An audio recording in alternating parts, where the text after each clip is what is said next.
Great. Let's start, everybody. Okay, I hope everybody joined. Good evening to you all.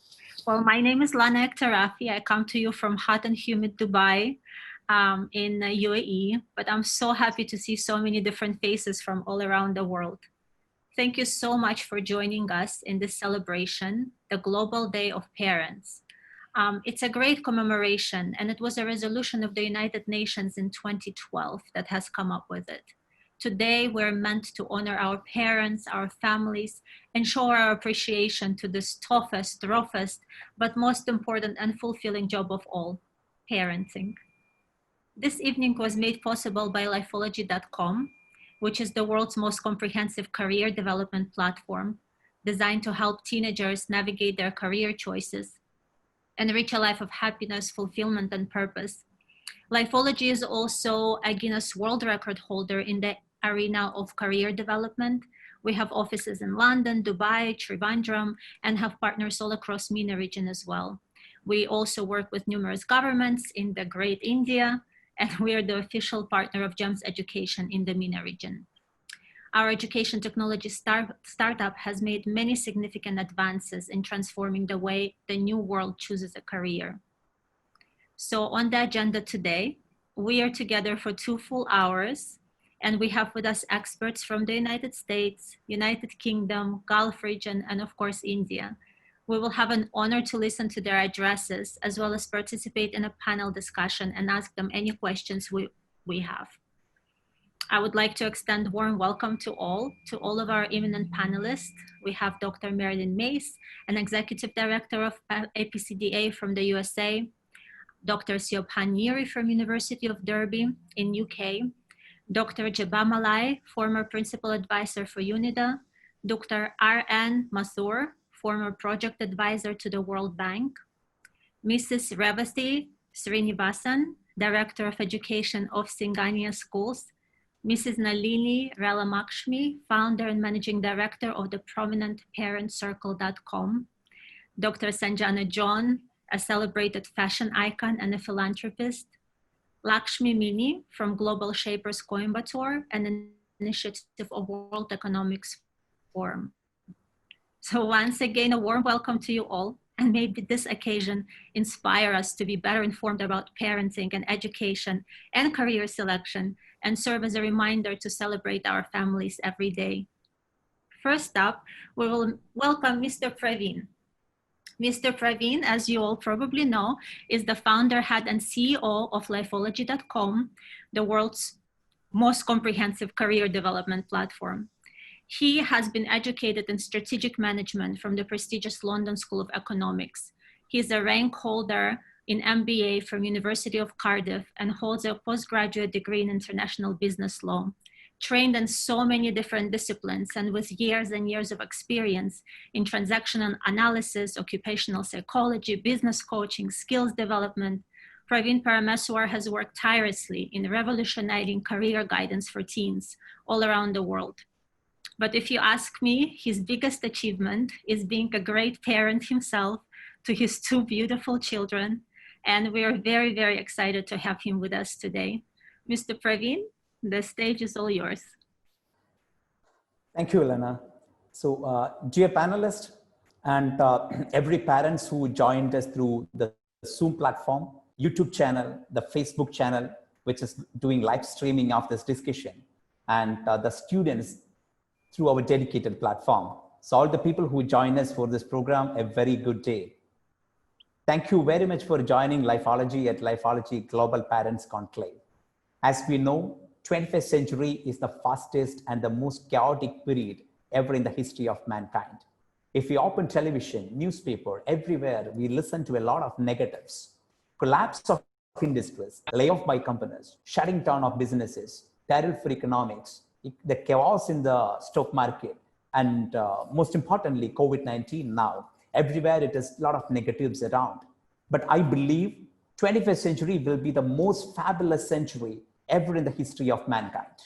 Artificial intelligence, machine learning, robotics, virtual reality, augmented reality, genome researches, stem cell studies, and such massive jumps in technology and science will take the world to a new level. tens of thousands of job opportunities will be opening in front of us. As we all know, the new working models will evolve, the new job style will evolve, the new lifestyle will evolve, and even tens of thousands of new job roles which we haven't heard it will be there in place in the coming years. So I firmly believe 21st century would be really fabulous. People from purposeless and mundane jobs will move to more human, more humane and human-centric employment, because the mundane jobs will be taken over by the machines, whereas we will get an opportunity to do something more productive, purposeful, meaningful, which involve a lot of happiness. So I really see 21st century as a very, very positive note. But the pace of the 21st century is very high. It's moving on in a very fast pace. So our children, they need support in doing the right education, choosing the right career, and moving forward through the right track, because they alone may not be able to find out the right career options in this volatile, uncertain, complex, and ambiguous world, though it is very positive. So I believe 21st century should be the century of super parenting as well. So if the super parenting can happen in the right way, and if the parents are equipped to handhold children to move forward to a very meaningful future where they enjoy happiness, fulfillment, financial security, and purpose, 21st century shall be awesome. So I believe this session and the discussion and the wisdom you people are going to share to all the parents around the world will instill this idea of super parenting to parents and help them to be fabulous parents. So I'm very sure if the right parenting can happen, 21st century will be the best century ever in the history of mankind. So I'm just curiously waiting to listen to all of you. So thank you very much, Lana. Let's listen to the panelists. Let's listen to the speakers. Over to you, Lana. Thank you. Thank you very much, Mr. Praveen. Our next speaker is Dr. Marilyn Mays. She's an executive director at Asia Pacific Career Development Association and is an absolute authority on career development practices all around the world for at least the last 40 years. She has been organizing the annual APCDA conference since its inception and has conducted numerous research projects on labor markets and career counseling issues. Dr. Marilyn, thank you so much for joining us all the way from USA, Maryland, so early in the morning. I wish I could offer you a cup of coffee. Are you ready? I am ready. I've got my own cup. Thank you. I'm very excited to be talking to such a global group of people, and I appreciate that you have invited me to this. I want to thank Lifology for organizing this event and for including career planning in the concept of parenting. I think it's so important. Parents guide their children, and the children are very much in need of guidance. It's really important to help the children to develop a career, to think about what will help them in their future, make them happy. I think we all want our children's happiness. That's one of the major goals that we all have. So helping the children to find what it is that will make them happy, I think can be a very important part of parenting. And I know many people struggle with this because the world is changing so rapidly. It's very hard to know what to do to help your child. Sometimes the children are thinking about careers that didn't even exist a few years ago. And many of the children are trying to go out and find new careers. In fact, we teach people that the world of work is changing so fast, it's really helpful to create your own career, to make a career for yourself. And I know for a parent that can be very scary. So I hope that I can answer your questions about doing that today, but I am very excited to be here with you. Thank you.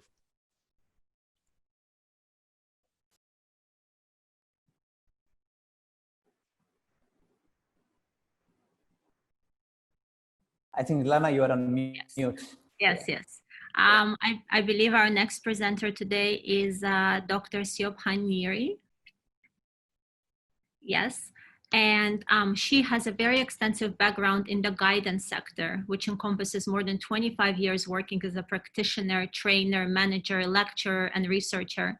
Her portfolio includes work on career management, employability, and international development work in Sri Lanka, China, Malaysia, and the United Arab Emirates. So let's welcome Dr. Siobhan from UK. Good afternoon. It's midday. Well, it's lunchtime here in the UK, and I'm really pleased to be with you. Thank you for inviting me. It's a real privilege to talk to so many people and to be part of this this panel. I'm looking forward to sharing some thoughts with you. I think what's interesting, and just to build on Marilyn's comments, is that the role of parents in career development is probably more important now than it ever has been. And ensuring that young people have access to emotional support in making career decisions, as well as professional support from organisations like Lifology and professional career practitioners, is also important. That partnership relationship, I think, is what will make, as you know, Praveen talks, the successful century. What I'm going to do in the time that I've got is just to share a few thoughts on some research and also some good practice. The role of parents in career development is a real topic in the UK at the moment. We're doing quite a lot of research on this. And as such, we're finding that there's very little we actually know, and there's a lot more we do need to know. So events like this, I think, are really important in raising awareness. So evidence suggests that parents are not always confident about the advice and support that they're able to provide. Only about 3 in 5 parents, when interviewed, felt confident that they were able to advise their child about how they could achieve their careers and their life goals, or what sort of career or job would be the best option for them to actually pursue. And research undertaken recently by Barnes in the UK suggests that parents need support and information so that they may be able to assist those in their care in career decision making. So we also need to be educating parents as well as educating young people about how they can work effectively to support their young people. Some research we did recently with a number of European countries identified that for young people, over 76% of those we surveyed felt that their parent was the primary influence on their decision making. But we also found that young people are starting to think about their careers much earlier. So again, in the UK, we're starting to do work with very young children, not asking them to make a choice about career, but starting to think about things like stereotyping and about having a wider range of ideas of the different range of careers that might be out there. We also found in our research that often it's young women who struggle more with career support and career decision making, and that we need to be able to think about how we can help them particularly. So what we're looking at in the work that we're involved with is how we can encourage parents to have a vital role in a successful role in terms of being role models for young people, advocates, facilitators, advisors and supporters. As I've said already, parents play a key role as an influencer. They encourage young people's career aspirations, and therefore it's important that they're confident to facilitate and help their young people to expand their knowledge of what's available. As we've already heard from Praveen, you know, the range of jobs out there is changing minute by minute almost, and a lot of the jobs that young people may have chosen to do or wanted to do may not be available once we come into what we're terming the new normal, once we are in post-COVID-19. So parents support young people in developing values, in their attitudes and their confidence and self-efficacy in being able to implement the career choices that they've got. It's important for young people to have a variety of experiences and to access information to help them make their career choices. And as we're entering the fourth industrial revolution, this is going to be even more important. Many young people won't have one career, they will have multiple and numerous careers. And as Marilyn already mentioned, for some it'll be about creating and designing their own career. Parents therefore need to help young people in accessing and seeking information. And what does that information mean and how can it be made appropriate to them? They need to help them to develop self-efficacy and decision making, and to help them to be confident with the decisions that they're making. They need to help them to be able to plan and to set goals and create a sense of direction. They need to help them to develop the skills that they need to be successful, so that they can be, young people can be flexible, resilient and adaptable. And as we've learned over the last few months, that this is actually increasingly important. They also need to be able to support them to develop the wider skills, the life skills that will make them successful in employment, so that they're independent, they're critical thinkers, they're team workers, and they're able to problem solve. So there's a number of ways that schools and organisations can work closely with parents. The type of activities that we're looking at in the UK at the moment is engaging parents to come into schools and to share their own experiences. The important thing to remember there is that parents' experience may be a little dated. What happened 20 years ago may not necessarily be what's happening now. So we do need to recognise the importance of professional support in that, which is going to be up to date. Parents need to be involved in supporting the development of career programmes in schools, and to, as businesses and employers themselves, they can act as role models, not just for their own children, but for other people's children as well. Schools need to be thinking about how they can engage parents, inviting them in to face-to-face events where they help parents to understand what the options are, what the pathways are, what qualifications there are, what those different routes might be that are available for the young people. They need to engage with them through technology and encourage them to get involved in careers education. We need to have stronger dialogue in the home with young people and their parents, through schools providing opportunities for young people to talk with their parents about what their plans are, what their dreams are, what they aspire to. Those conversations can continue to be co-constructed and to be part of day-to-day activities that parents are having and conversations that parents are having, so that career and what the future is a normalised discussion and not something that might only take place at different transition points. So building parents' confidence in having those conversations with young people is really central to ensuring that young people are able to develop the career management skills that they need to manage their own careers as they progress through life. Thank you. Thank you for inviting me to talk to you. Unfortunately, I may not be able to stay very long as I have to present another research no, thank you project. so much for being with us now. Oh, your screen is freezing a little bit, but thank you so much, Dr. Siobhan. That was really great. I wanted to give the floor back to Dr. Marilyn and ask her, what do you think the challenges of the modern day parenting are? Modern day parents face a lot of challenges. I'm going to limit my answer to careers, which is my specialty. I think it's extremely confusing, and I appreciate the comments that Dr. Siobhan just gave us, especially the research that she has been doing on parenting.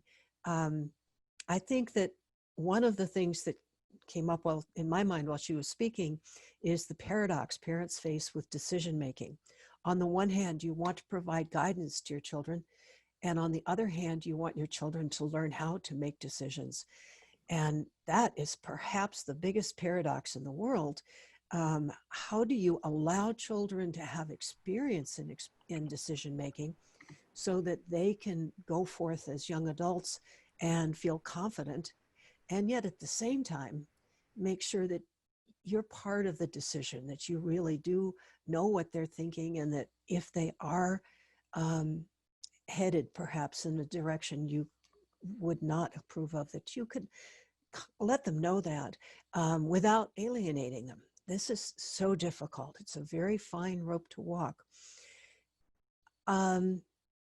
I think it is very important to respect the children, and as Dr. Chauban said, aspirations. If you know what your child is aspiring to, I think that can be very helpful, and have these discussions constantly so it's not a confrontation, it's just a day-to-day thing. So what do you think you want to do with your life? You know, what is important to you to accomplish? I think that by understanding what your child is thinking and what they value and what they consider to be most important, I think you can help them to guide them in wise decisions without making the decision for them. It's just so subtle, but it's very important to provide guidance without putting force behind it and insisting that people, your child, do what you want. Because as we all know, children can rebel against too much guidance. So, and rightly, I mean, they have their own lives to live. They have to make their own decisions. So I think it is important to have that subtle balance.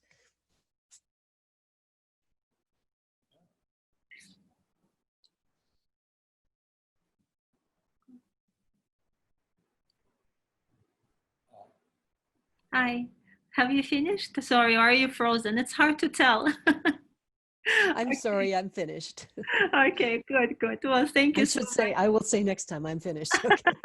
Yes, that would be great. You know, we were planning to have this as a big conference that was supposed to happen live, but COVID-19 has upgraded us to this amazing digital platform. So we're all learning as we go. Okay, well, thank you again for a wonderful address. And we will move on to Dr. And I apologize in advance for maybe mispronouncing your name, but Dr. Jebamalai Venancio Achi, who is a sustainable development expert with over 30 years of experience in the United Nations Industrial Development Organization, UNIDO, where he served in various capacities for many years and eventually retired as the principal advisor to the Director General of UNIDO. He has, to his credit, several degrees with distinctions. He has authored many journal articles, books, and reports, and won many prestigious awards. He has a forthcoming book entitled Ethics in Politics, Then and Now, which we all cannot wait to read. So without further ado, Dr. Jebamalai, I pass it to you.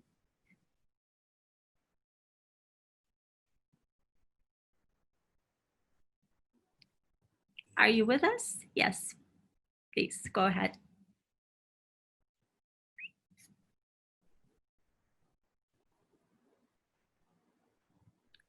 Can you hear us? Are we having some sound issues?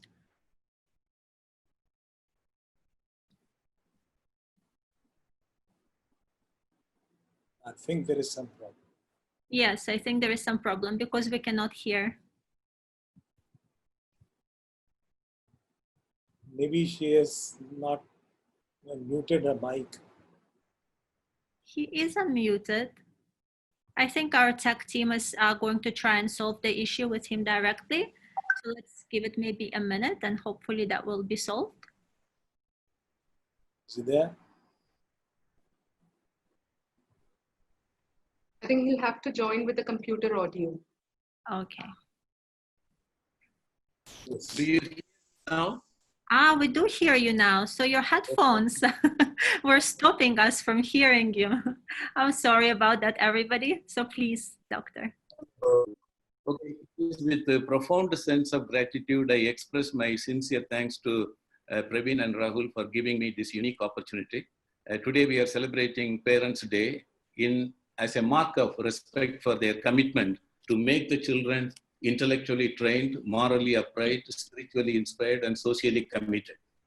In the pursuit of the same, parents always do the right thing at the right time, for the right purpose, in the right way, and to their entire satisfaction. This is what we see in parents. And their self-satisfaction in doing everything for the children will eventually serve as a potential source of growth and prosperity of the children. This is evidenced by what we see in life. And this selfless service on the part of the parents normally stems from an unknown bond, unknown feeling of oneness, sense of belonging, which cannot be expressed in words. That's why we say there is no substitute for parents. Let me now turn to my parents. My father was a fisherman. My parents were born in a fisherman's slum. They never went to LKG and UKG and they never saw a school. They could not write, they could not read. And at one point, my father started doing some business as a fish merchant and he emerged as one of the richest in Kanyakumari, the southern tip of India. My parents were very keen to spend their entire fortune on educating the children. They wanted to give education as the best gift. In doing so, they just followed laissez-faire policy. They never interfered into the individuality of each child. And I benefited a lot from that. In fact, my father wanted me to become a doctor, but I preferred to study economics, no interference. Never ever he interfered into my desire, my aptitude, everything, and never he imposed anything on me. No, he never imposed anything on my thoughts and deeds. When I just reflect on the role played by my parents, totally illiterate parents, I am reminded of the words of the famous Lebanese American poet who said, "Your children are not your children. They came through you, not from you. Give them your love and not your thoughts." That played a major role in shaping my career. And my father used to give us very unique advice. When I got Sir Raja Sir Annamale Chettiar gold medal from St. Joseph's College, I still remember that. I was very proud of that. I got that medal as the best outgoing student of the college in 1969. My father said, scholarship combined with humility is dignity. Be a dignified person. And he also used to say that honesty is 100%. These words are actually ringing in my. If someone says that he is 99.9% honest, he is totally dishonest. This is what he used to say. At one point, he lost everything. He lost his properties, and he became landless, propertyless, moneyless, friendless, relativeless. At that time, he used to call all the children. My mother gave birth to 14 children. He used to call the children and say the following: I lost everything because of my magnanimity and generosity. In life, try to earn men and then money. Win the friendship of good people, and your friends will achieve what money cannot achieve. That happened in my life. When my friend became the Director General of United Nations Industrial Development Organization in Vienna, I was working as a UNIDO representative in Khartoum, Sudan. He called me and said, "Hey, Vinan," he used to call me Vinan. "Hey, Vinan, I am making you my principal advisor." When he was entertaining a thought to make me principal advisor of one of the UN agencies, many went and advised him. He said, "Jebamala is a low-profile man, and it is a high-profile job. Please reconsider." You may not believe, he got up from his chair and told them, "No one should try to convince me about this man. I don't want to listen to anybody on this planet about this man." And he immediately ordered the personnel to issue the appointment order. I received that. I'm saying it because I won the approbation of this great man because I was 100% honest with him. And my father used to say, whenever you accept a job, some people take the job as a vacation, some take it as an occasion, and some take it as a vocation. Take it as a vocation. Any job you accept, take it as a vocation. Be sincere, devoted, loyal. And this gentleman has seen through this in me. And at one point, please permit me to narrate this, is very important. I was on a mission to Lagos, from Vienna to Lagos. I was flying business class. And then he asked me, so since you're flying business class, you have the privilege of taking a lot of luggage. I said, yes, including my the privilege I get from the golden card. I can take 75 kilos.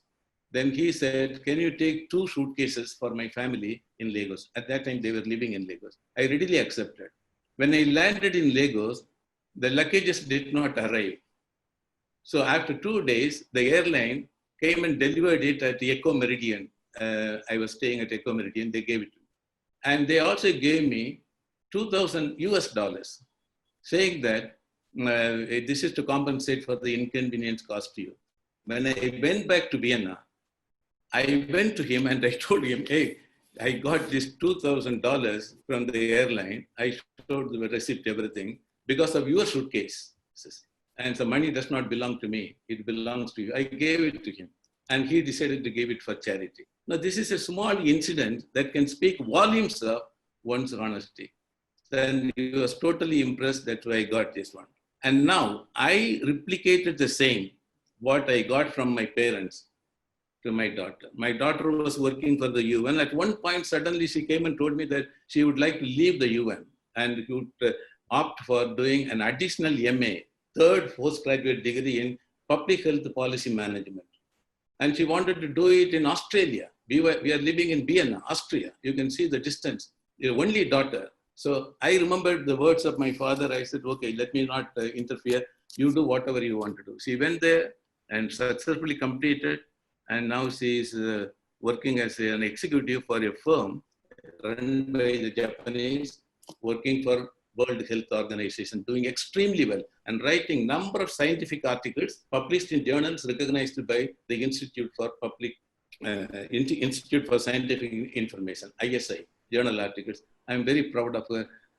She grew up, but are we going to do the same non-interference on the part of us in the COVID era? Many people call it post-COVID. I will not call it post-COVID. In the absence of preventive means and corrective means, preventive means and curative means, I would say it is COVID era, like the Stone Age, Iron Age, Carbon Age, and Green Age. Now we are living in COVID age. We are conditioned to live here. And we have to tell our children that we should not misbehave with nature. The virus came not from nature, but from our misbehavior with nature. So the new normal is going to be the normal. The so-called new normal is going to be the normal life, because the type of life we have been living is abnormal, has been abnormal. So in the new normal, our style of functioning and our behavior should not be dangerous to the planet and people. One more word, then I will wind up. In life, each challenge is an opportunity, and our response, personal and professional response, to convert challenges into opportunities, opportunities into sustainable sources of sustainable development, is a discovery process. I am sure collectively, parents and children can collectively discover the process. Thank you. Thank you very much. It's very wonderful to see how proud you are of your entire family. It really shows in the stories that you've told us. Thank you very much for sharing. I just wanted to mention that if any of the attendees at any point have a question, you're welcome to type it in the chat, and this question will be asked to whoever you are referring to. So please don't be shy, feel free. Every question is a good question, keep posting them. At this point, I will pass the panel discussion to our next moderator, who is our own Rahul Ashwar, working for Lifology as the Director of Growth and Strategy. He has actually been the backbone of organizing this event. So we would like to thank him very much as well for all the hard work that he has put into it. Rahul, please take over. It's a great occasion. Happy to see so many people, good participation. We are also joined by, I'm also integrating it with another platform of Lifology through our website and web portal. We are having great response from it, and also regarding the other social media like Facebook and the other media. And thank you all. And I believe a Global Day of Parents is one thing that can uniquely be called as a day of celebration for all, because everyone has parents, and everyone, almost all people are parents. So it's something that connects to all of us. And we have some eminent panelists with us Sri R. and Mathur, who has worked with very eminent projects with the World Bank. We have Madam Nalina Ramalakshi. We have Revati Srinivasan, who is a very eminent academician and heading the school. We have Lakshmi from the Global Shapers, Coimbatore. She has been sending very energetic messages, and she was very keen for this. And thank you, Lakshmi. We are also hope to be joined by Dr. Sanjana John. She's an eminent fashionista, and we are hoping to see her soon. And let me start with Mathur sir. Mathur sir, what does it mean to be a parent in the 21st century, and what are the things that we should definitely take care of? Thank you very much, and good afternoon, and whatever time you have in your place. I happen to have an experience with the World Bank projects to be executed in India, and they were largely related to the engineering education.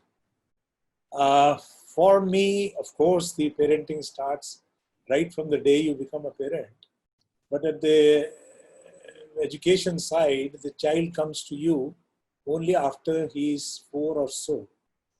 The 95% of all his concepts are formed before he's entering into the school.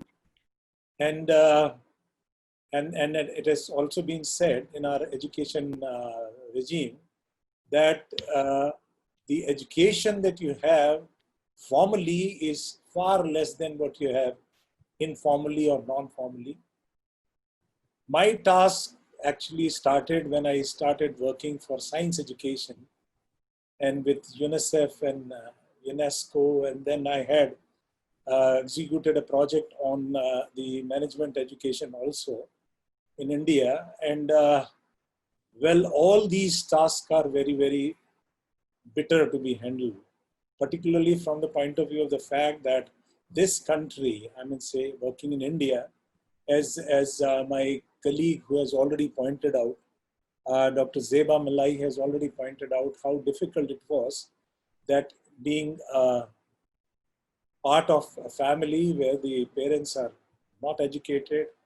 There are now, I see if I look back, this country has even a very huge population of parents who are illiterate, and they have first generation learners. I have worked on that part also. They are very bright, very brilliant, very nice students because they are starting right from zero. Parents did not have any education. The grandparents did not have any education, but they started going into the schools and started learning. They became very brilliant, and most of their productive brain was utilized for various things.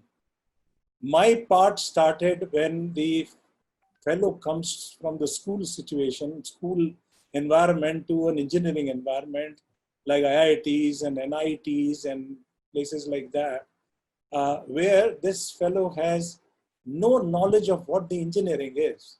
And we are trying to convert this person from only a school-going student to an engineer.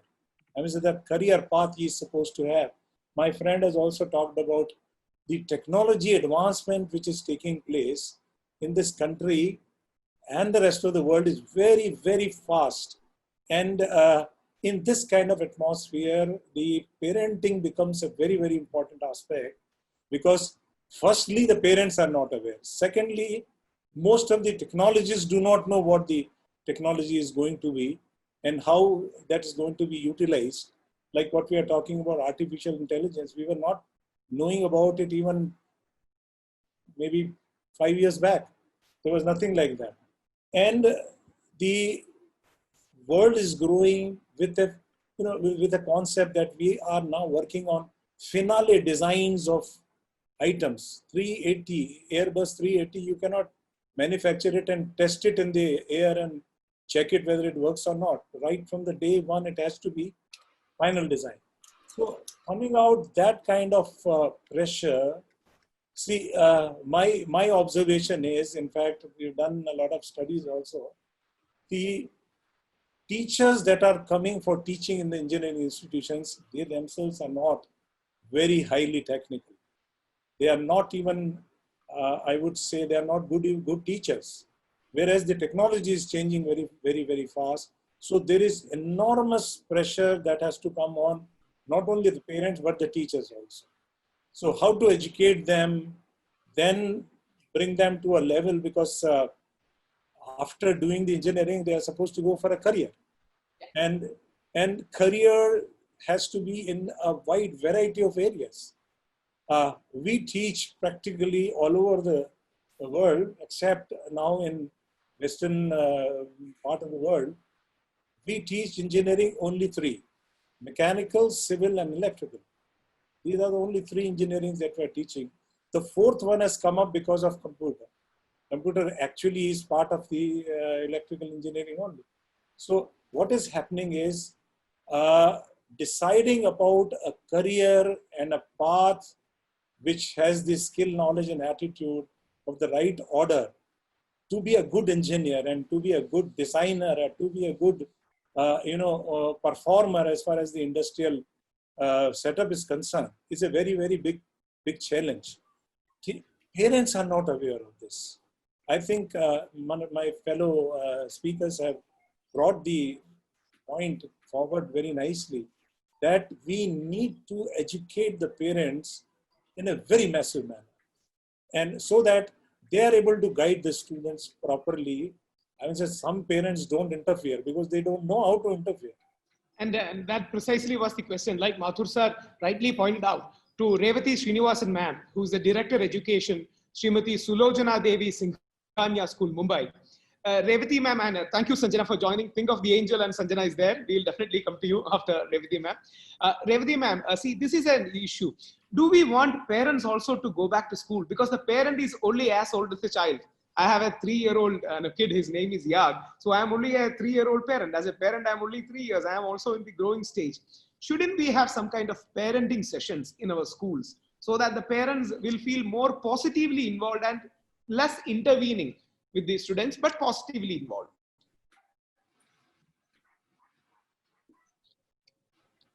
Absolutely, Rahul, and very good evening to all of you. It's a wonderful theme to choose on such a wonderful day. The most beautiful relationship is that of a parent and a child. I think much has been told, so I'm not delving into it. But I know for sure that parents speak out of concern, and they would carry their knowledge of the past to the present, where it doesn't apply. The present is very different. So we need, to the whole new world that we are facing, we need a completely new perspective of looking at things. Right from the upbringing of the child at a very young age, knowing the child, talking to the child. How many of us as parents spend time talking to the child? Because most of the time, we think we are talking, but we are actually interrogating. Because when you come back from school, I ask, so what did you do in school today? What did your teacher teach you? And how much, okay, did you write your test well? Were you able to complete the test? How much did you get? How much did your friend get? How did they get 2 marks more? How much are you going to compensate? Okay, so next time, are you going to do it better? Okay, now remove your shoes and now come down to sit down to eat. Now, this is the flow of a conversation. Okay, now for a parent, it may seem a conversation. To me and to the child, it will appear as an interrogation. Okay, because the ultimate purpose was that. So the way we see things are changing. So what does a parent do right now? The parent needs to step into the shoes of the child without being the child himself, because he has to be the more mature person. So much as everyone may say the parent has to be a friend, I strongly disagree. I believe that the parent has to play the role of a parent, of a friendly parent, an advisory parent, a parent who is very mature and who is able to and is resilient. Considering the kind of challenges that we are going to be facing, it's very important that we prepare parents for the kind of challenges. So as a school, I have my own school, which where I head, and I have 7,000 children, but I have 5 other schools, and together I have 12,000 children under my care. So we do constant parenting workshops. The reason is that we have to take our parents with us.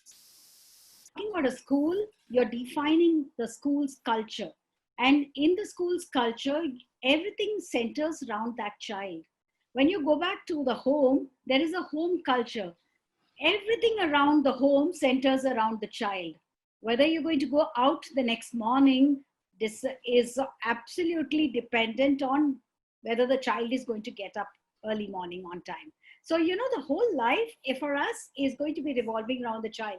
So if the two cultures have to meet and merge, it's very important for us to remember that we are two wheels of a vehicle which carry that little child. And therefore, it's very, very important for schools as well as homes to come together. And therefore, very important for schools to keep having parenting workshops, keep briefing parents about what's happening in the world around.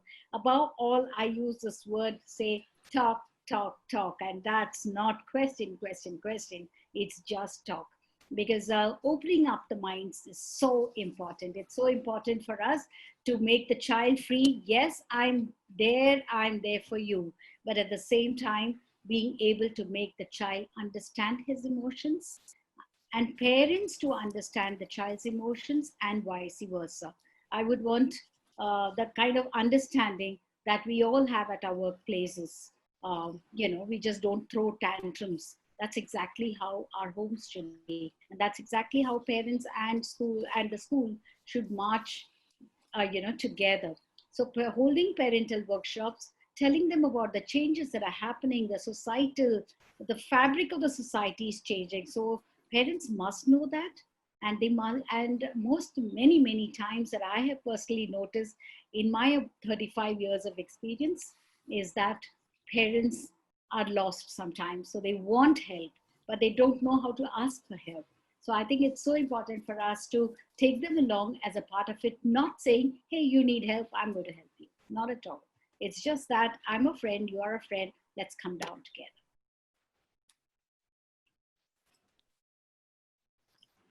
Your mic is off, Rahul. Your mic is off. Unmute. Yeah, thank you. Yeah. There are already a lot of people from the other platform asking questions. I would request them, especially people who are joining from Dubai School, the Lifology platform. Yes, we will definitely ask you questions. You can send to the other platform. I'm also looking at it.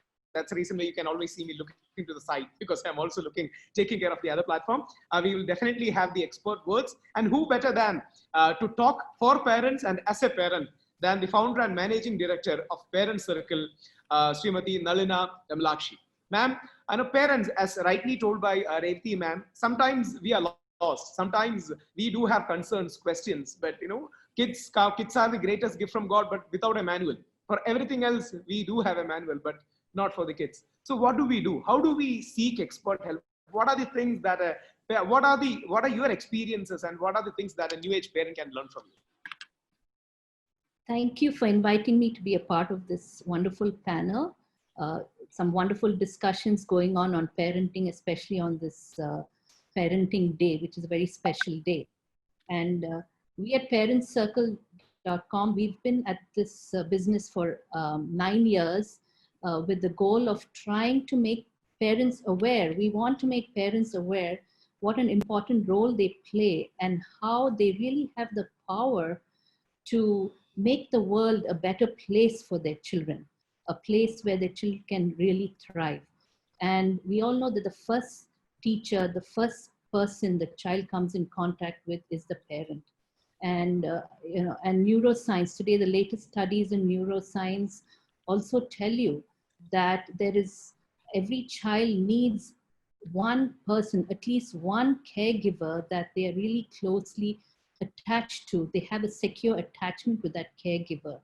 And if that secure attachment is not available, you tend to see problems later in life with the child. Some kind of problem crops up.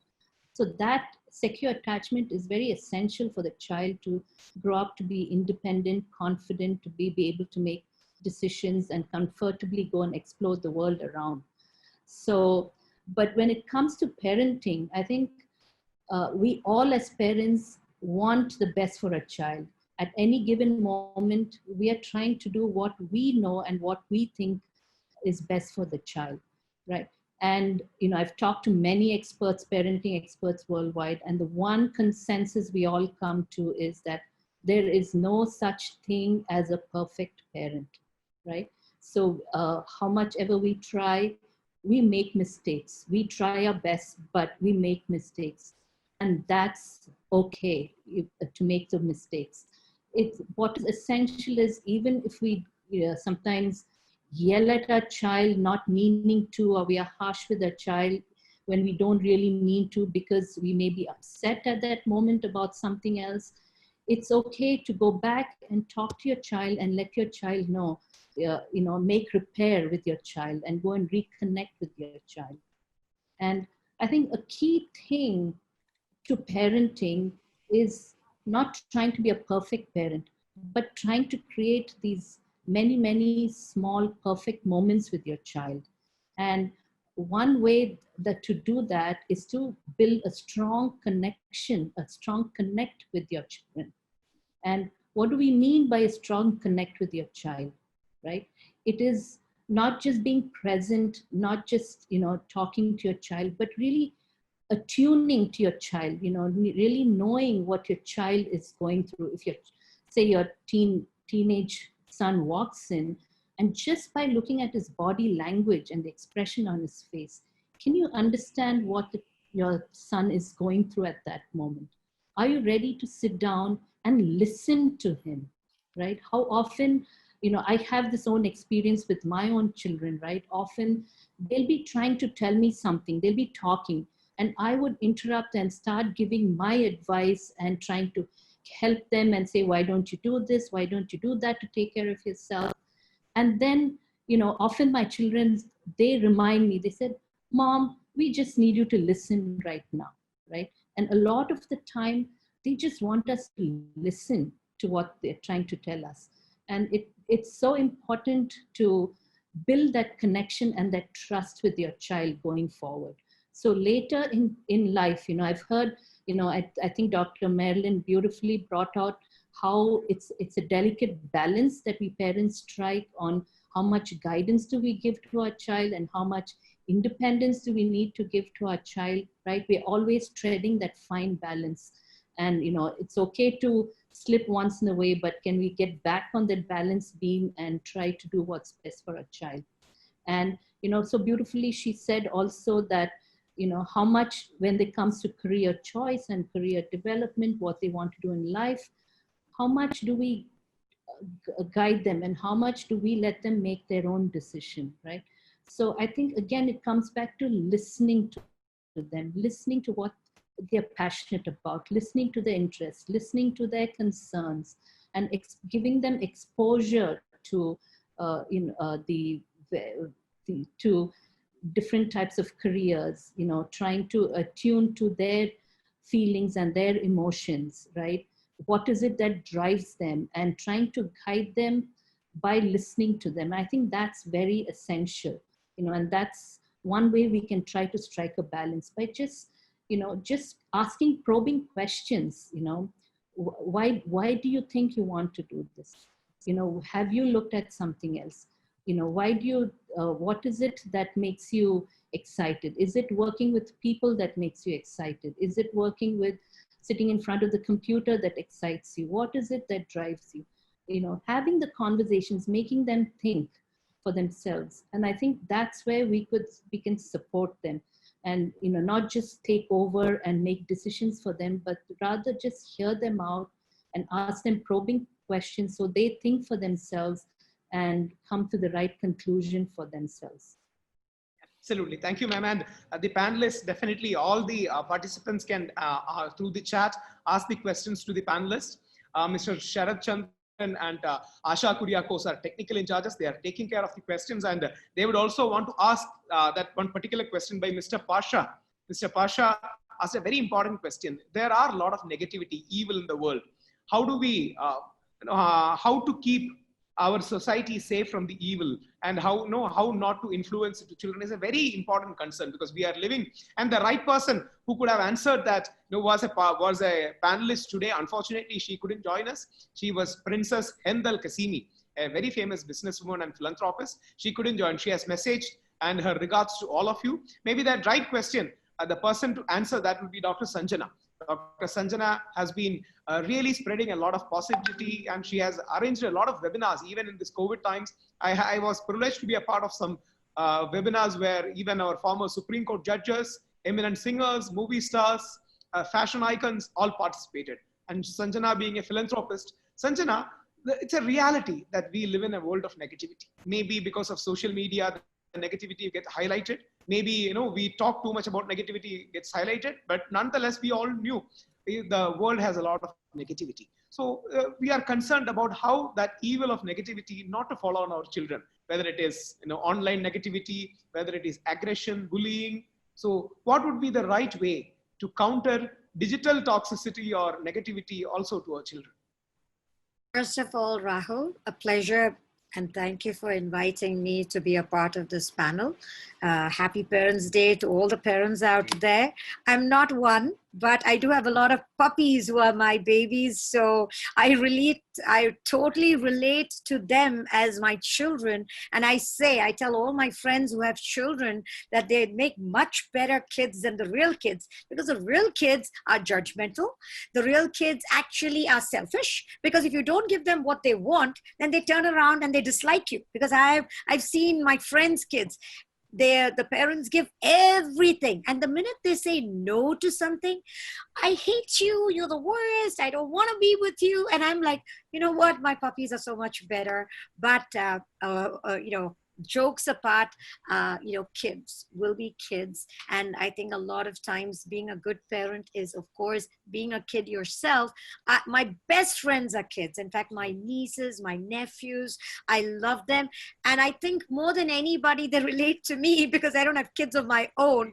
But my friends who have kids always tell me, it's always that person without kids who can be a better parent at times, because we're not judging them. And I think in a way, I've seen over the years, my mother has been one of the best parents, because she was the best friend to me. She was somebody who guided me and also never judged me. I could be what I wanted. And it wasn't like she told me what to do. She asked me to think for myself. And then she told me, I'll guide you. And maybe this is not the best thing, but decide for yourself.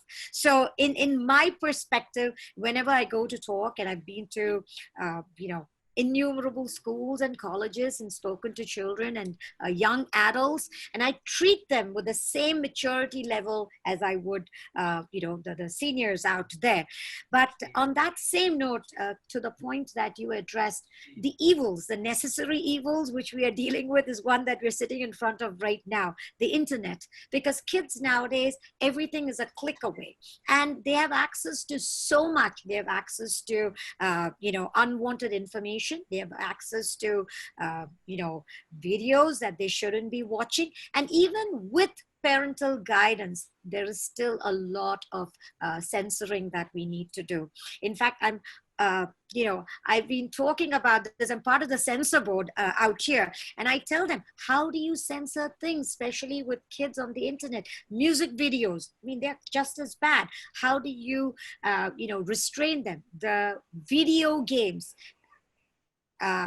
games, as you know, are really bad again. And the more access that people have, I don't know if you remember the Blue Whale game that was up there. And recently there was another game, I think a kid died of that. So everything that is affecting, influencing, and they are intrigued by that, but at the same time, how can we control? How can we infer what kind of a reaction the kids have to that? So I keep telling, have the parents be more involved with them in what they are watching, and try to refrain, especially WhatsApp groups, because recently, I don't know if you guys saw, there was this big group with young, high school kids out there, and they were, passing porn videos around, and the cops had to get into that. So everything from phones, WhatsApp groups, internet access, this is all evil that they are being exposed to.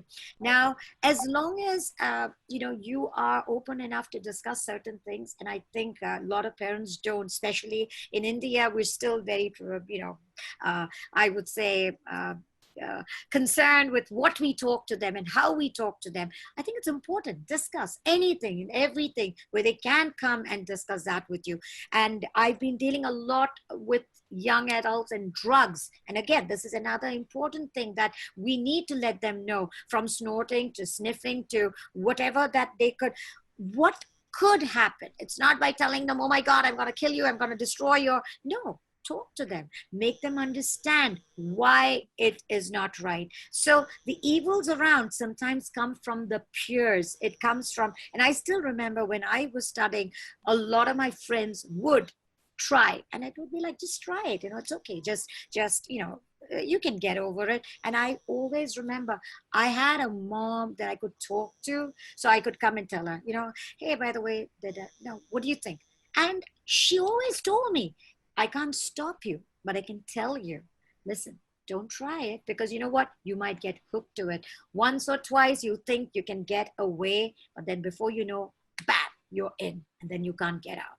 So I'm very thankful. A lot of things, it's because I was never, I would say forced, nor was I told in a rigid manner, nor was I pushed, probed.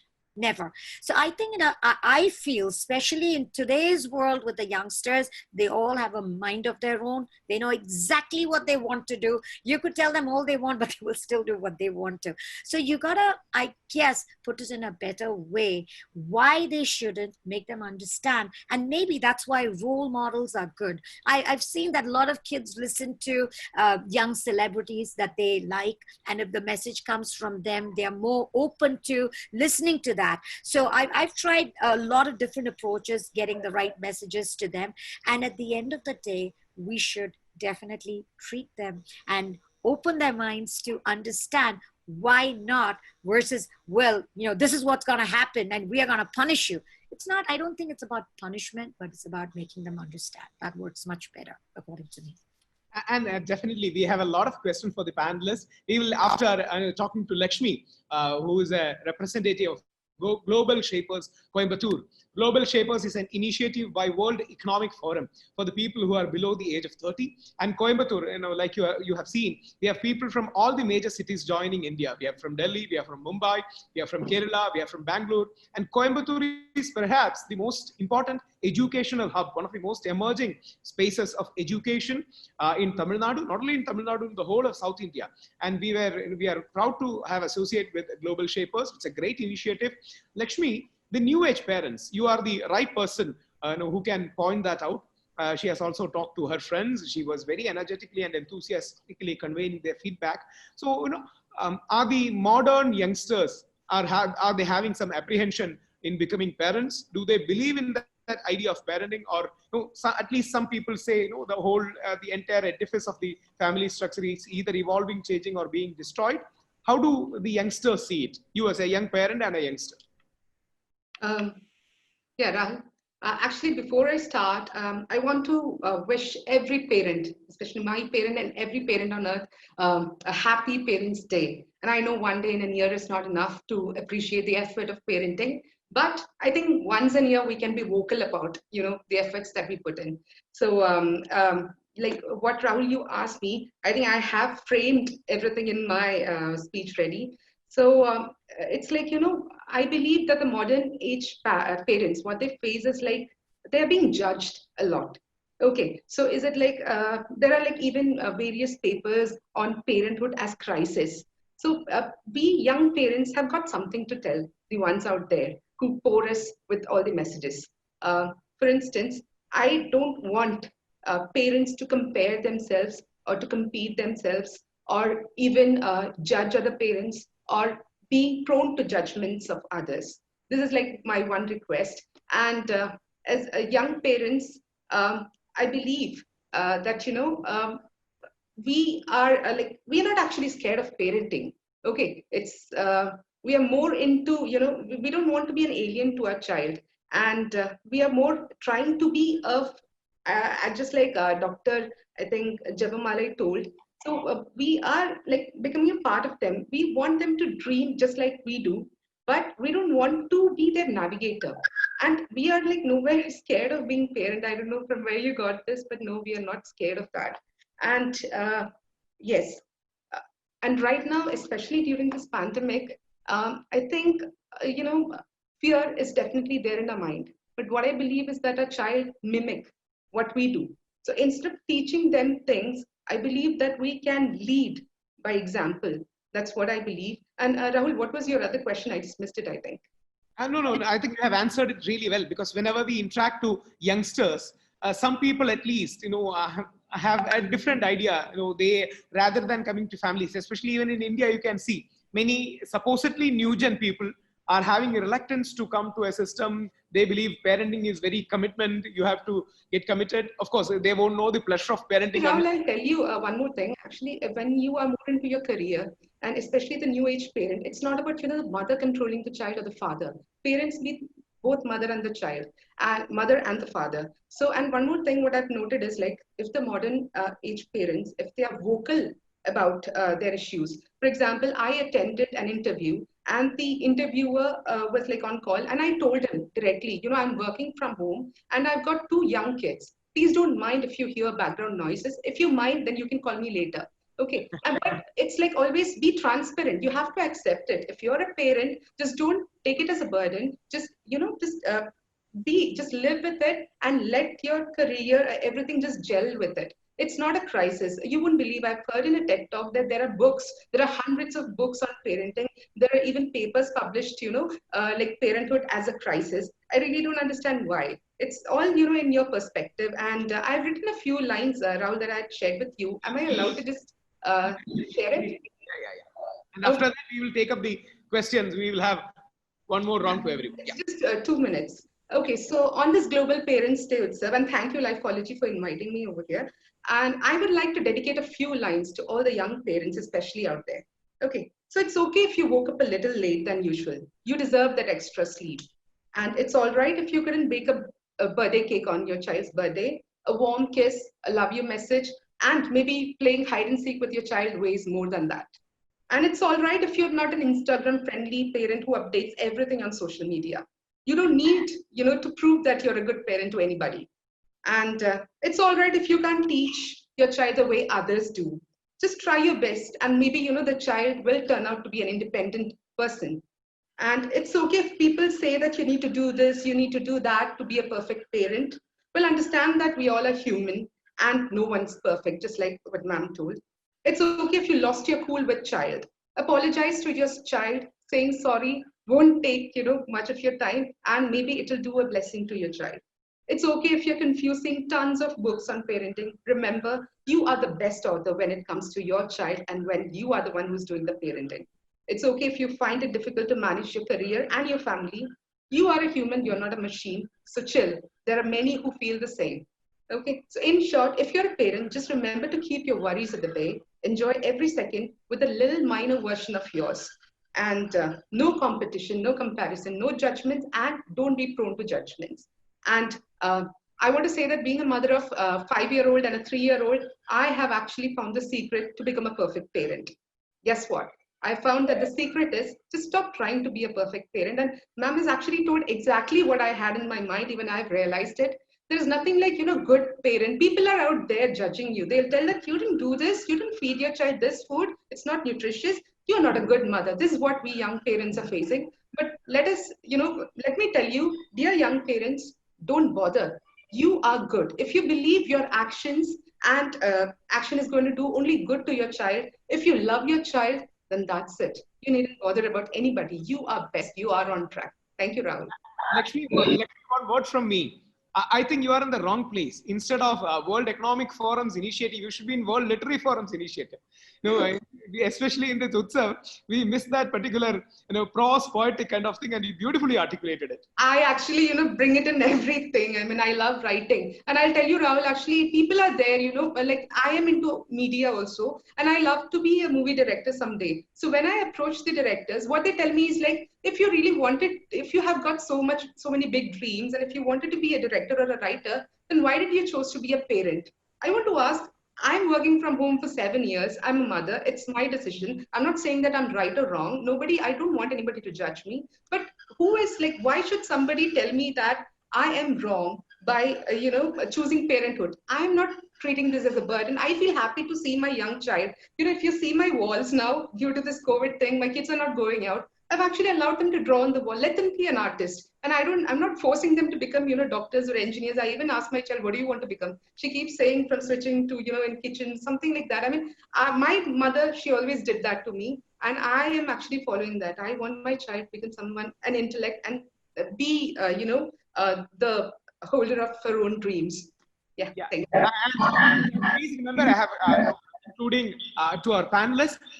Please feel free if you have got personal questions. Please feel free to type answers to them. They are they all want to have more of you, hear more from you, understand more from you. So Dr. Merlin and others, please feel free so that you can type answers, and we will have a quick round. We have say 10 more minutes, 10 to 12 more minutes. So we will have quick answers from everyone. Every eminent panelist for the last round, and so many people have asked questions. So many people have mentioned their questions from the other platform too. We will just take two or three patterns, so that we can ask to them. And we will start with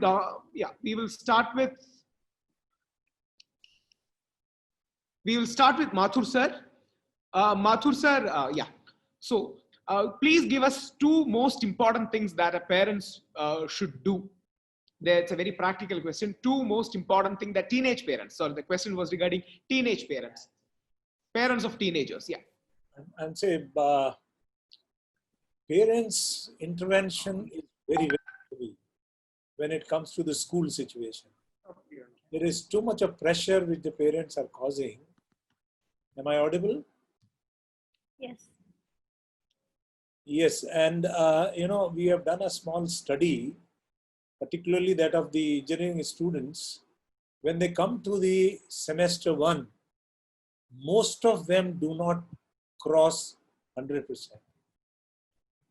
And they always carry a backlog with them. Even this has happened in the case of IIT students also. The reason for that is the parental pressure after their class 12, when they have entered into a good institution, when they have entered into a specific course, is reduced. And because of that, the students are not becoming self-reliant. Later on, I would say the IITians, because they have some brains with them, so they cope up. That's a different story altogether. But you look at every home, particularly in India or even abroad also, many places, you will find there is a huge pressure which is being created on the mind of the student. I was just yesterday listening to that Sadhguru's, somebody asked this question, and he replied simply back that you have only created this creature. You have no control on it. Let him grow the way he wants to grow. And do not develop much of expectations from them. Let them pursue their own careers the way they want. And if you pressure them, the results are going to be not very good. I mean, say, very recently, public school students have entered into some kind of bad boys, gangs, and things like that. Where are we taking them? What kind of an education? What kind of a schooling are we providing to them that, this all is happening? You come to government schools, you will find a different scenario. You come to the public schools, you find a different scenario. You have the difference between treatment to boys and treatment to girls. There is a huge problem coming up there also. Anyway, not talking about negative part of it. I mean to say, this organization, a Lifology organization, must take up many programs with the schools, with the engineering institutions, with all possible higher education, lower education, school education, a huge program on how to educate the parents to be good parents. Very true. And Mathu sir, if I can take that question also to Revati ma'am. Revati ma'am, there are many questions, especially regarding single parents, single mothers, single parents. What would be your input to them? Especially single parents have their own, the mother has their own challenges. Your input, please. Mike, please. Yeah. I do understand that there are personal challenges that one will face as a single You parent. are not very audible. Is it okay? Can you hear me now? Can you hear me now? Yeah. Okay. There are challenges that every single parent will face when you are bringing up a child, especially questions that children may ask. Personally, I believe that it is very important to have a very open relationship with one's child, be able to talk openly about everything without having any grudge against the other parent. Not to show any negativism, not to negativity, not to have a kind of animosity or anger or frustration that one should show. I think it's the world that we live in is a world of confident people, and that's what we have to create in our children. We need to give our children the strength to be able to stand up for themselves, take pride in what their parents do. Whatever may happen, they must feel the pride and they must feel the gratitude. And I think it is very important for us to bring up our children like that. Listening to children's voices is very important, but let them not get you into a mode of self-pity, and never, ever, as a single parent, indulge in yourself in pity. Do not do that. I think there is nothing wrong that has gone. Maybe something didn't work out. If it's that, fair enough, but take life ahead.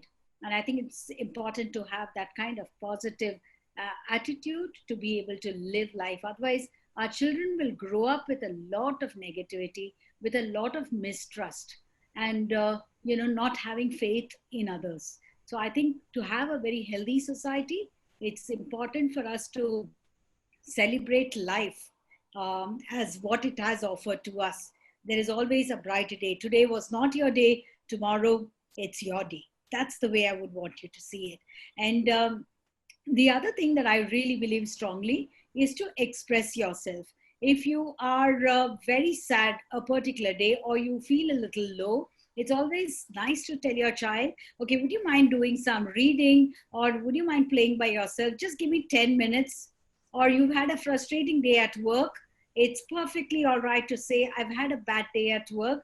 Even if it's a small child of 3 or 4, if you tell the child understands. You can just tell that child, sit down over there, play for yourself, just leave me alone for 10 minutes.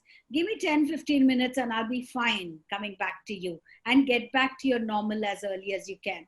This way, the child also learns when he's angry, he can just come back and sit. I practiced this and I know what it has made out of the whole thing. My son's grown up to be a very mature and responsible individual. So even at 3, he would say, I'm angry, and he would sit down because I did not give him what he wanted. Okay, but it's perfectly all right because I didn't want to give him that. As simple as that. And so he would sit and say, I'm angry. He would sit for 10 minutes. How long will he sit? He will get up and say, Mama, I love you the next minute. It's all over. And that's what I want adults also to do, because it's perfectly all right in this relationship to be that. But above all, be the strong, absolutely confident person. You are beautiful the way you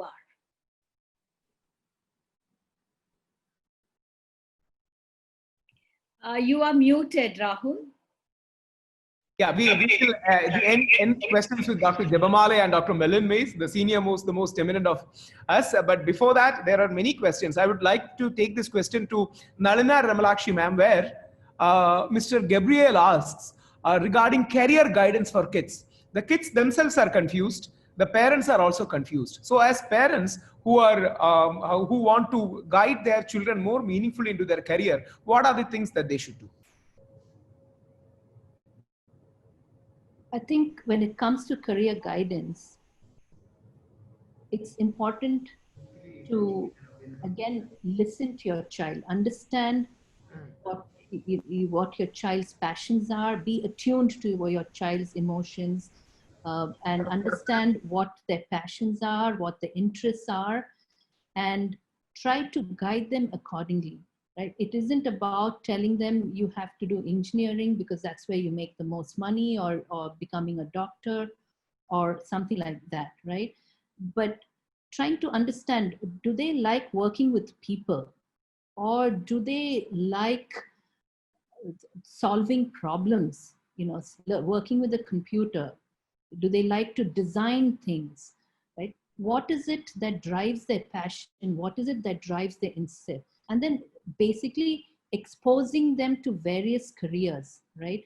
And I think in today's world, there is no one career we can prepare ourselves for, right? We need to really raise a group of children who are flexible, adaptable, and who are learners for life, right? Children who can are emotionally resilient, who can connect with, work in teams, who can empathize with others, conflict management. These are all the skills we really need to instill in our children going forward. So whatever the career of the future demands of them, they're ready to step in and take it up, right? So if you just say, oh, all I'm preparing my child is to be an engineer or a mechanical engineer, tomorrow there are no positions in mechanical engineering. What does your child do, right? So it's important to have them open to learn. Today, there's so much opportunity to learn with so many online courses going on. You can take courses from Harvard, MIT, anywhere in the world. So it's a great time to be, living in a world where there's so much opportunity to learn. And that is something that we should instill in our child, never to stop, right? So it's one step at a time. I mean, if I take my own life, I started off thinking I was, it was math that was my passion, and that's where I was going to go. And I started off learning math, and then I went into the computer science field and did computer graphics, worked in that area, right? And then when my children were born, I took a 16-year break. But today, my career is something I never imagined I would be doing. Today, I'm, writing, editing, and learning so much about parenting. So I think it's, as you grow and as you grow as a person too, grow in years, you also change, what your preferences change, your passions change, and somewhere you will find your calling for life. So it's okay for children to experiment in the first few years of their life to figure out what is it that drives them. And when they figure out for themselves what is it that drives them and motivates them to get going, then your work is really not work anymore, right? It's becomes a hobby, something fun you do that keeps you strong and alive. So I think as a parent, it's important to allow your children at this young age to explore and experiment and try to figure out what really drives them and motivates them, and keep the learning open, motivate them to keep learning and growing every day. Yeah, thank you for that. And Dr. Jabamale would like to add to it, and then we will go to the last two questions. Yeah, please. Sir, you're mute. Yeah. Do you hear me now? Yeah, please, sir, please. I would like to add to what Madam Nalini said. Young boys and girls are today in a depressed, oppressed, and suppressed mood because things are in a default state of affairs. Even in the campus, those who got appointment through campus interview, they are being refused. So the future is very uncertain and they don't know what to do. Recently, a management institute invited me and asked me to motivate the students, please encourage them. I just said, just explain what we learned from history. When computers were introduced in one state, I will not name the state, including the government, organized agitation against computers, saying that typists would be losing their jobs. All the typists will be unemployed because of computers. They did not realize how many millions of jobs computers could generate. They did not realize that. Out of ignorance, they did. And the same state is today encompassing 4 state-of-the-art, ultra-modern technoparks. So you always make optimistic claims about what is happening. Now we are living in an era of creative destruction, which is triggered by disruptive technologies. I don't have to mention the disruptive, everybody knows that. And they make all the disruptive technologies make the old things stumble. But at the same time, they facilitate millions of opportunities in the open innovation and value creation network in the virtual world. If you have the enhanced adaptive capabilities and skills to use modern technology and to commercialize new knowledge, you participate in the global value chain. I know a city in Africa which is known for crime rate, and the international reputation is upon landing, there you get killed. From that city, someone is manufacturing rubber-based non-automotive component for aircrafts. So this is possible. Let us make optimistic claims about everything and inculcate positive thinking in the minds of the children. Definitely, sir. And in the next 10 minutes, after the next 10 minutes, with the 2 more questions here, we are unveiling the Global Parents Day Research Report, which was head by Mr. Rahul Eyre and Lana Ekjarafi. And before we go into that, we have some very important findings. Our last research work on May 14, International Day of Families, was well covered by all the major Indian media organizations. And our new research report has also something that Sanjana can just touch upon. That's regarding digital detoxification.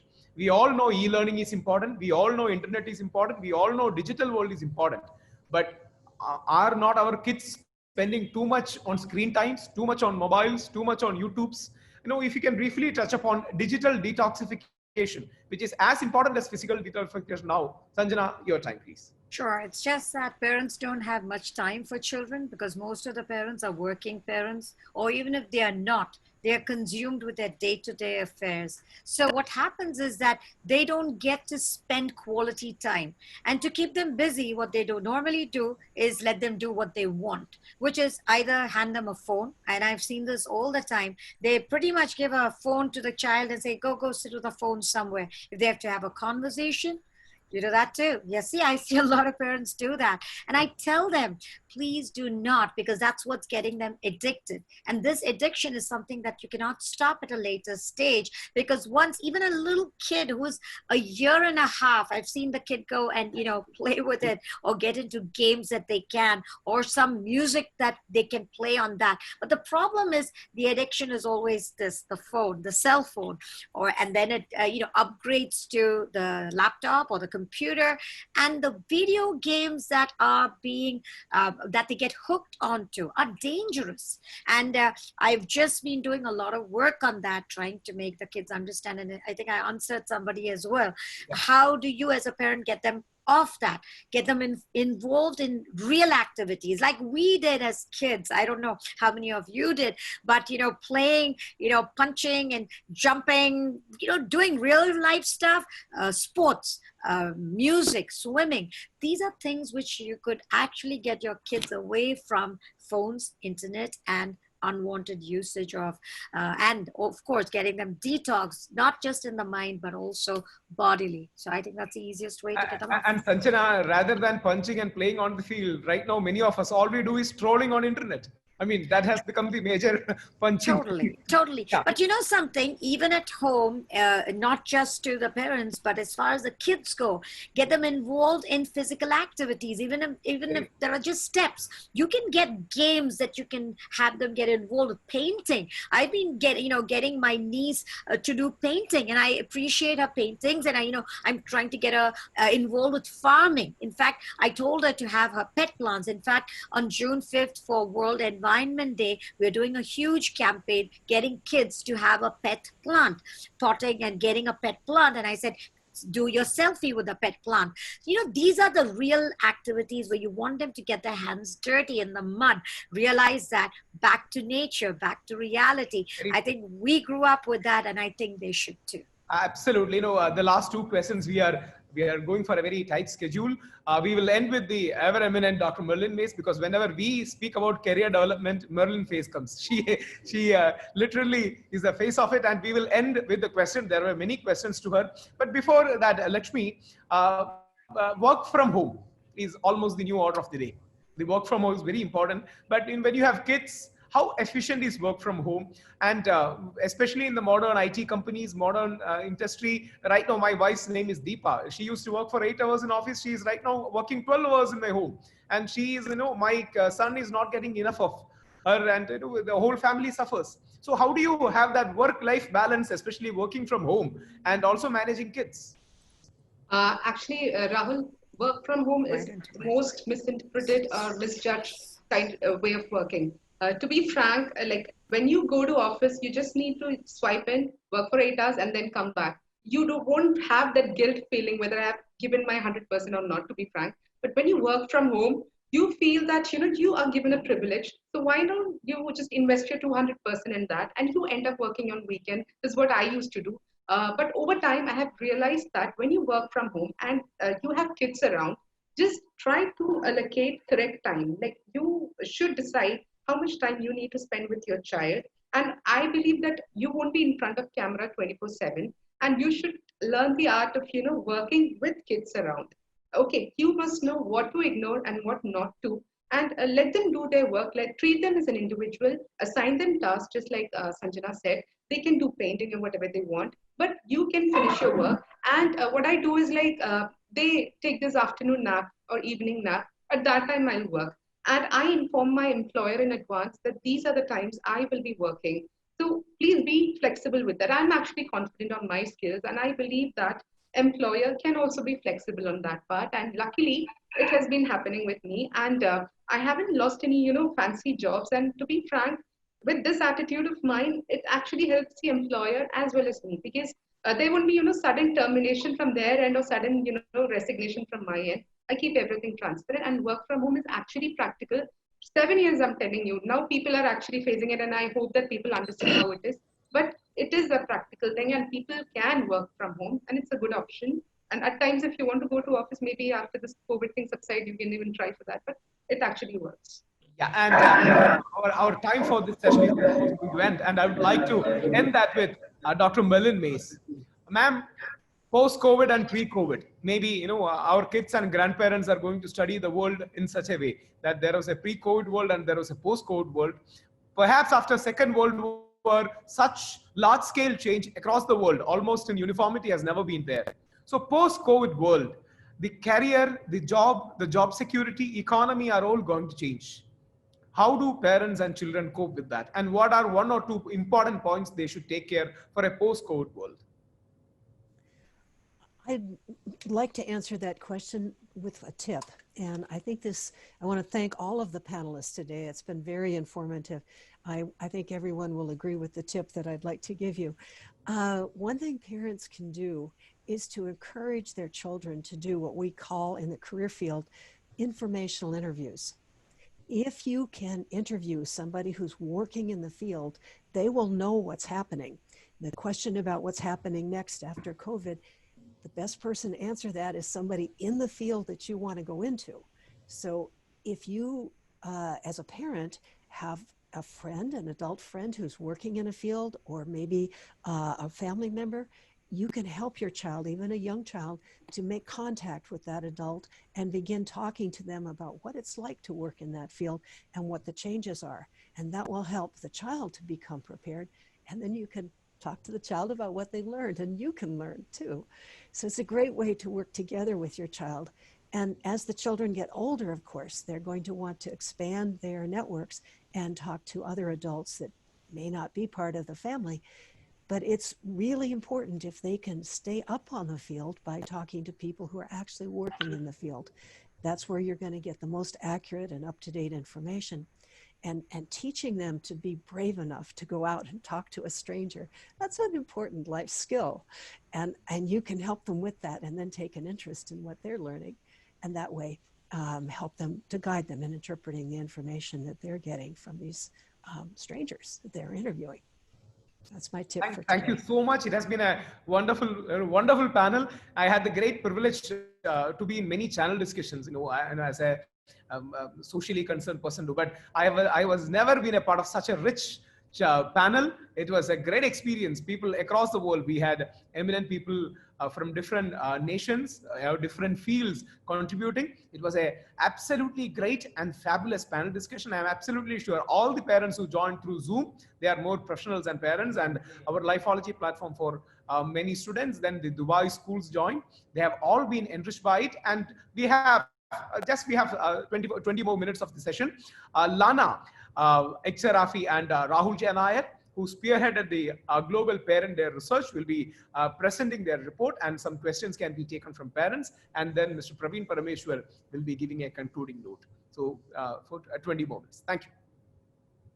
Thank you very much, Rahul. And before we proceed, can I just agree with you and Dr. Marilyn and everybody that was on the panel today? This was a wonderful, wonderful session, not only informative, but also very inspiring and very encouraging, especially for all the parents who are managing, you know, their kids and specifically their teens during this very difficult transitional period. Thank you again. So we will now move on to the next session of today's event. And as we talked about before, we're going to present some findings on the research that we have done. I will briefly introduce Mr. Rahul Jainayar because he hasn't spoken with us today yet. So he is the Director of Technology and Academics for Lifology.com. And since the very inception of Lifology, he has been absolutely instrumental in leading the team for research and development of our psychometric instruments. So he is our resident psychologist. He is world's first master lifologist. He is a very busy man overall and an inspiring parent himself. So he is with us today to present the findings of this research that was conducted by us, Lifology, specifically to celebrate this Global Day of Parents. Some of the snapshots of the report that I can share is that this was really done to understand parents' concerns during this global pandemic period, and a study spanning 12 countries was conducted with them. Over 80,000 parents were interviewed, and their attitudes towards the present-day challenges and their concerns regarding their children's education were discussed with them. A quantitative survey methodology was used, and qualitative diagnostic probes were conducted to arrive at our inferences. We also used online survey mechanisms for collecting data and sampling techniques to really reach properly an adequate number of countries. As I said, we surveyed about 12 different countries, from United Kingdom to United States to Malaysia, Saudi, China, Kuwait, India, and the UAE. Rahul will share very specific details on everything that we found in this report, but I wanted to mention also this dichotomy that we covered in some of our latest questions, where parents are completely on board with digital learning, with the use of computers. They know that the future is digital, but in the same time, they're all concerned about having this digital detox and their children using too much of computers and staying online for too long. So how to balance these two things out, maybe we can discuss a bit more later. Another thing that I found specifically inspiring was the fact that a good majority of parents, almost 70% of them, have listed that to them, for their child to pursue his or her passion is one of the most important factors for his career development. Of course, you know, it's no surprise that financial security came as a close second, but the whole idea of pursuing passion was a very interesting finding for me. There's many other aspects that were covered in the research on food habits, on mental health, learning modalities, sex education. So without further ado, I will pass it on to Rahul, and he can share with us all the other details. Please, Rahul, take a stage. Thank you very much, Lana. Thank you, panelists, for joining us. And I was really excited to hear from everyone and a lot of insights on parenting. When I was studying for my psychology class, two subjects, or in fact, two large topics we used to discuss was parenting and CRP, child rearing practice. So Lifology is helping people to identify the meaningful career. And we found that parents are an integral part of taking the decision of children. So now, a few minutes before, I think one of the panelists was talking about if we should allow the children to follow their passion. And thank you very much. So Lifology is also in the same line. So we use a model called 3P, personality, passion, and possibility, 3P model. So, but however, ultimately, the decision of taking careers around the world, irrespective of any culture creed, we found that majority the decision makers are parents. So we would like to know what are the challenges or how the 21st century parenting is functioning these days. So we rolled out 7 questions to around 81,327 people from 12 countries. And the topics are, in fact, let me tell you the questions. Number 1, what are the challenges affecting the child rearing practices in the 21st century? Interestingly, a lot of people responded with many things. So let me give you a quick snapshot of what we found on every question. 1, these days the nuclear family system is affecting the child rearing practice, because the ancient wisdom of rearing children is losing, and now they are going on an experimental mode. And also, very interestingly, parenting, the children are the teachers of the parents. I mean, they're teaching parenting. So parenting, that's some of the comments which we received. And the parents lack proper child rearing practice lessons of how to handle them, especially when they come to the age of teenage. And the nuclear system is one of the challenges which they are facing right these days. And the next question was asking, we asked the question, do you impart sex education to your child, especially on the teenagers? So again, we got a mass majority of the people don't discuss sex education in a formal way. That means around 73% was telling they are not giving a formal sex education, but whereas a smaller share, maybe 1/4 of the parents said that they used to give formally in a proper way. Well, and then what is your major health concern? Health concern. And health concern, what they say is a lack of physical activity. These days now we are now shrinking to an indoor. I mean, life is in the flat or in an apartment. So especially not only during the COVID time, many parents, many families are shrinking to a small boundary of their house and all. So the lack of physical exercise, but at the same time, their junk food habits are also affecting, and they are not eating nutritious food. That's another thing.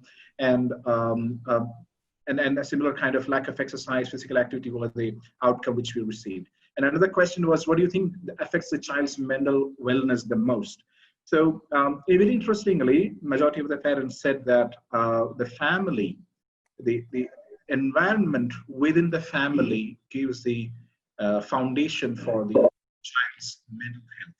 And whereas a couple of them, few people said that the role of friends are creating their mental health, then the schooling was there, and the society as a whole. But most of them said that it's a family, what kind of environment you have in the family that gives a foundation. Another question was, how does your child prefer to learn while at home? So we would like to know what kind of learning modalities. Now, we are seeing the COVID period, we are shifting from the classroom training to an online training program. So we asked this question even during our previous survey, and there also we got similar kind of response. But however, the intention of the question was, what are the preferred mode of learning? And very interestingly, people, when it comes to the e-learning one, people would like to go for the more conventional way, with the books and with the peer, talking to the people, going for the classes lively, like that. And e-learning also is very close. In fact, they prefer to, not too high, but slightly high, around 10% more for the conventional methodology, and e-learning is also a preferred one. And later we asked a question regarding the career. We found that majority, 69.9% of people would like to follow their, they want their children to follow their passion. And but whereas 30% said that they are willing to send their children for the opportunity, the career which has got more opportunity and future prospects in terms of financial return, monetary benefits, and so on. Well, and another question was the biggest concern of the child's. What is your biggest concern you have about your child? So that's a mix of response we received. In fact, it's one third of the parents said that their academic performance, 1/3 said that they're not 1/3, slightly more, said that their internet usage and the gadget issues. And then comes to the career decision. These are the major findings of the report. So with everyone's permission, I would like to open I would like to share the screen. This is the report that we published, the Global Parents Perspective Analysis. So it's a 17-page report, and it will be available from today in our systems, and definitely we will share with everyone who is attending the function. So the key objectives, everything we already shared. I mean, Lana already said. So the key findings, etc. So I'm opening this for you. Thank you very much. We will definitely share the same with everyone. Are there any questions regarding this? Maybe I'm happy to answer the same. We have a question from Koshi, who says that, Mr. Rahul, you just said that everything depends on many factors, like what kind of environment the kid gets. What about kids who are in boarding schools? Also, what about the environment kids of a single parent get? Well, this question, actually, I'm just unleashing the report. Maybe I would like to take the help of the panelists. Some of the panelists may be able to help me out, because this question, I have noticed this question came a little earlier. So what about the children who are studying in the boarding school, how they, and boarding school and single parenting? I would like to take the help of more experienced people. Maybe, can I just ask Nalina Madam, what is your opinion about this? And you're muted, Madam. Okay, yeah. You know, it's good you asked me this question. I grew up as a boarding student from the age of 4 till I got married at 21. I was in boarding school all my life. I came home for like 3 months in the year in December and a couple of weeks again in July. And, you know, I think as a child, you grow up, your parent, your family is the first environment that makes you feel comfortable and you hold on to, right? But that is not the only influence in your life. You go to school, school is also plays a great part, your peers. So there are multiple environments that actually influence a child's life, come into play in a child's life. And if you keep that in mind, it's okay if your child is in boarding school. You know, I know I have very fond memories of being in my boarding school with my friends, right? So at the same time, again, it isn't, they say the quantity of time you spend with your child, but it is the quality. And then when you say quality of time, it's again, time you spend connecting to your child, where you're listening to your child a lot, you're tuning into your child's feelings and emotions. Your child, even if they're in boarding school, you know, today, of course, you have cell phones, you can connect to your child often. In those days, you know, parents, we saw them maybe once in two months, they came to visit us, if at all. So, you know, but today it's much easier to keep those connections going, where you can still have those conversations with your child. So that the trust that you build with your child and the openness that you build with child becomes very important. And even the little time that you have with your child, how do you spend that time with your child? I think all that is very critical when it comes to creating a good environment for your child. So if your school has a good environment, and when they come home and again they have a very good, fantastic environment at home, I think the child will grow up to be fine. Thank you, madam. So, Lana, I believe the next question is regarding the single parenting. I think we have got one more question regarding single parenting. Madeline, would you like to take this question? How do you see the single parenting, the issues and all? Lana, can you see the question? Can you please read out the question? Okay. Yes. So the question is, what about the parents that have single parents who have kids out of wedlock? How do you deal with such kids as a single parent? Who's the question? Interestingly, many people have asked the same question. So, you know, maybe, yeah, but Dr. Mellon, we'll take your perspective. We have 10 minutes more. We will take 1 or 2 inputs, and then we will have a conclusion by Mr. Praveen. I'm not sure I'm the one to be answering this question, because I'm a career specialist, not a parenting specialist. But let me just say that I think single parenting works just as well as having 2 parents. If the single parent, of course, they have twice as much responsibility, and that's hard on the parents. But if they're willing to do that, I think that it can work just as well. My recommendation is always to share the responsibility as much as you can by helping the child to make relationships with people other than the single parent. I think that single parents need the help of their friends, their family.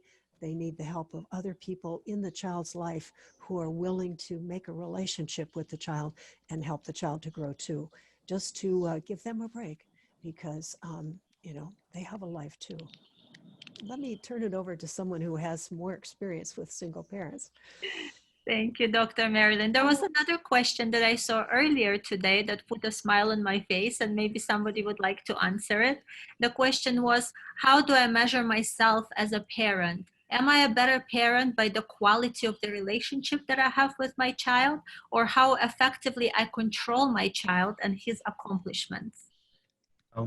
Lana, I believe, I'm taking a few seconds. Lana, I believe this person read read our mind, Lifology's mind. In fact, we are working on the same. We have something called parental style inventory, which we will be releasing soon in our platform. And also we are trying to come up with a word called parenting quotient. So we have the final stages of this research is on the way. So definitely that measurement, but I'm sure there are many other things which the great panelists can give us on that. So that's my fault. Yes, Lana. Oh, no, I mean, I'm still saying if somebody would like to answer this question from our panelists, it would be really interesting. How can I measure myself as a good parent? Yeah. Revati, madam, would you like to answer on that? What is your opinion about it? No, you're muted, madam. I think there's nothing called a bad parent or a good parent. I think you are a parent, period. That's it. And it's the bond that we share with our children. It's not for something to be displayed and to be proved. And I think the more we try to prove something, the more difficult it gets for us. So I think there is nothing like that. I think we just need to spend more time with our children. And it's also important that we are there when they want our help. So I think that's where I see it's important for us to keep in, because all the time trying to be a good parent, we should not overdo things. And in order to please, in order to be a good parent, in order to get your kid to say that my mom's wonderful or my dad's wonderful, doesn't mean that you have to hand over everything on a platter. If at all you have to be a good parent, it's important to make them be resilient, be able to take on the challenges of life, be able to feel disappointment. I want children to feel disappointed at times that they're not getting what they wanted, and that they have to work hard to get everything in life. I think we need to teach them that. And I think that's the responsibility of every parent, because the more children think that they get everything on a platter, the lazier they get. And you know, they're not going to be happier individuals when they are in their adult life. So if you want your children to grow up confident individual, this is important. That you did certain things, it's all right. I don't think one needs to worry. Yes, sir, you may speak. Can I say a very short thing? You know, it's a very bright study which I think Rahul is conducting on parenting style. We would like to know the findings of that at a later stage, perhaps through this kind of... No, sir, I'm talking about the parental style inventory. It's like a questionnaire, like our same psychometric instrument, but just focusing more on the what kind of style of parent you are. I think it's based on the Eric Burns style. What we're pointing out is, what is parenting in boarding schools or boarding hostels and things like that. Secondly, you are talking about the single parent. What is happening over there? What is the style of single parenting? And what happens to broken families? There are broken families, a large number, where you know, the husband and wife don't have same kind of attitudes, and the children have to suffer. And large families. You see, when you have large number of children, there are many families where the number of children is more. So what is parenting going on? I think if we take up the studies, we will find it very interesting results, because I remember My friends and we all talk about the fact that if we are having any experience of staying in a hostel, you are a better person than what you grow at only the home. So you have never lived in a hostel, so you don't know these, some of the things, and the hardship that you face during this period. But I think if we have some more studies on these aspects, it's going to clear a lot of position. Second, very important fact which I want to point out, now post-COVID or COVID, the virtual education is spreading. We used to tell our students, please don't bring your cell phones in the class. Now we say, please bring the cell phone so that the interaction is much better. All the schools in this country, universities in this country are planning to have virtualization of education. And things are going to change because now schools are closed and schools are going to open. How are they going to open? What is the kind of pattern of education we'll have? We are in that transitional stage. So I think we must concentrate on these 2 points also, because parenting would have a very important role at that point of time. Thank you. Surely, sir. I think I would like to give a few seconds to Jabamala sir. Jabamala sir, would you like to contribute something? Final statement. All the problems that we discussed and all the ideas that transferred related to the staying in the boarding, single parenting, and social media affecting the mindset of the students, everything can be solved by a single fact. If the children gain the feeling that the parents trust them and the highest degree of confidence is bestowed upon them, that alone will solve everything. The style of functioning of the parents should lead to inculcation of these feelings in the minds of the children. I have seen through this. Right, sir. Thank you. I think Lana, I think we have only 2 to 3 minutes to go. Yes.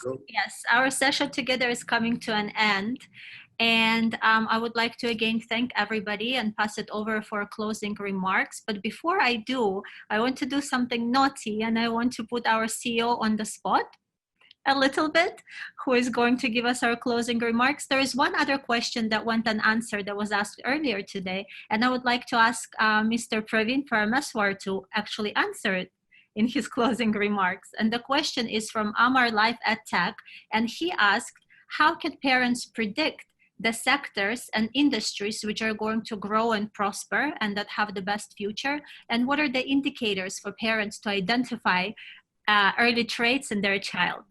Mr. Praveen? Thank you very much, Lana. So I have been listening to the panel discussion, and as Rahul mentioned before, this is one of the most learned and mind-blowing discussions I ever attended or I ever listened to. It is really fabulous. I think, it is richer than an on-ground discussion many times with the number of participants as well as the panelists. So, Nalina ma'am, so Revati ma'am, Dr. Merlin, so Mini, Mathu sir, Dr. Japamalai sir, Sanjana, and I was just listening to Sanjana's energy when she was speaking up. So it was kind of, vibrating. So, and Dr. Shibu Noreen, who gave a very learned address initially. So thank you very much, all of you, for the session. So Lifology firmly believes, so 21st century is the century of starting super parenting, because to lead children forward to the right career, we believe there should be 3 things the parent should do. Number 1, the parent should lead the children to the most, because we always say that if a person is living 80 years in this world, more than 1/3 of the lifetime they're spending in profession. More than 1/3 of the lifetime they're spending in what they do as a profession. So only if a person is happy, fulfilled, and also feeling purposeful in profession, they can extend the same happiness, fulfillment, and the purpose to the rest of life. So it is very important to be happy, fulfilled, and purposeful, your children, in what they do in their life. And for that, 3 things are very important. 1, they should be doing what they're supposed to do. That means the right people should be at the right places, which is very important. Because if I'm not at the right place, I may not be able to contribute my maximum over there, and I may not be able to enjoy what I'm doing there. So the parents should be able to lead children to the most suitable places, number 1. And number 2, the most important point, it's like, the life skills or the 21st century skills should be there with kids. We should give focus for developing the life skills such as, I would always say grit, a combination of passion and perseverance with children, curiosity, creativity, innovation, networking skills, communication skills. These skills are going to be the skills of 21st century, and the parents along with schools should be able to give more and more focus on developing these skills with children. And third, and the most important point, understanding about what is happening around the world. We cannot live in a cocoon because the world is changing in a very drastic way. And if we want to keep up with the pace of the changing world, we should be able to understand what is happening around.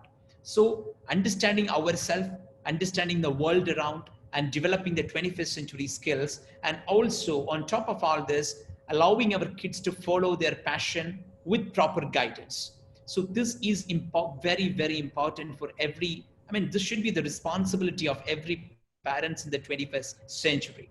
And the most important point, Amar was asking, how to do this. So there are, I would say, 3-4 things we can do. Number one, always be in conversation with the world around being parents. Talk to your friends, talk to your colleagues, get connected with the people around, and try to understand the changes happening in the world of profession, in the world of life, and so that you can keep you updated. One.